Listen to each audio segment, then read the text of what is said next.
حضور صلی اللہ تعالی علیہ وسلم کے وصال ظاہری کے بعد، نبی کے دنیا سے پردہ فرمانے کے بعد، آپ کے مؤذن حضرت بلال ملک شام چلے گئے، وہیں جا کر بس گئے، وہیں رہنے لگے۔ ایک عرصہ بیت گیا، اس کے بعد قسمت نے پھر انگڑائی لی، حضور کی زیارت خواب میں نصیب ہوئی۔ نبی نے ارشاد فرمایا، بلال مجھ سے ملنا کیوں چھوڑ دیا؟ اب جب خواب سے بیدار ہوئے تو مدینے کے لیے چل دیے۔ ایک لمبی مسافت طے کرنے کے بعد مدینہ المنورہ میں آئے، مسجد نبوی میں حاضری دی، روضہ رسول پر حاضر ہوئے تو وہیں بے ہوش ہو کر گر پڑے۔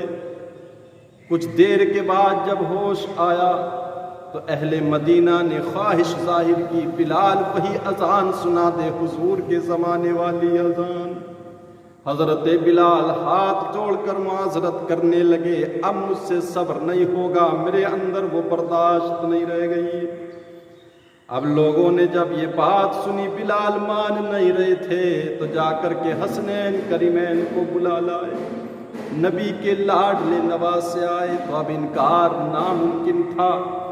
اب حضرت بلال رضی اللہ تعالیٰ عنہ نے جب اذان شروع کی تو اہل مدینہ رو پڑے، لوگوں کے دل قابو سے باہر ہو گئے، عورتیں بچے سب گھروں سے باہر نکل آئے، غم سے نڈھال بے قرار لوگوں کی ہچکیاں بن گئیں، لوگ بے تحاشا رونے لگے۔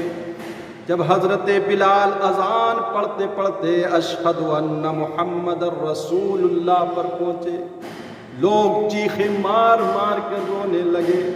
اب بلال کی نظر بھی ممبر رسول پر پڑی تو ممبر خالی تھا۔ اب سے پہلے جب اذان پڑھتے تھے ممبر پر حضور جلوہ گر ہوتے تھے، اب ممبر رسول کو جب خالی دیکھا، بلال اذان پوری نہ کر سکے، گش کھا کے زمین پہ گر گئے۔ کچھ دیر کے بعد جب ہوش آیا تو پھر ملک شام کی طرف چلے گئے۔ اللہ بلال جیسی محبت ہم نکموں کے دلوں میں بھی پیدا فرما دے۔ واہ بلال تیری عظمتوں کو سلام، تیرے مرتبوں کو سلام، غلام ہو تو غلام ایسا، نصیب ہو تو نصیب ایسا، بلال تجھ پر نثار جاؤں کہ خود نبی نے تجھے خریدا، وہ نصیب ہو تو نصیب ایسا، غلام ہو تو بلال جیسا۔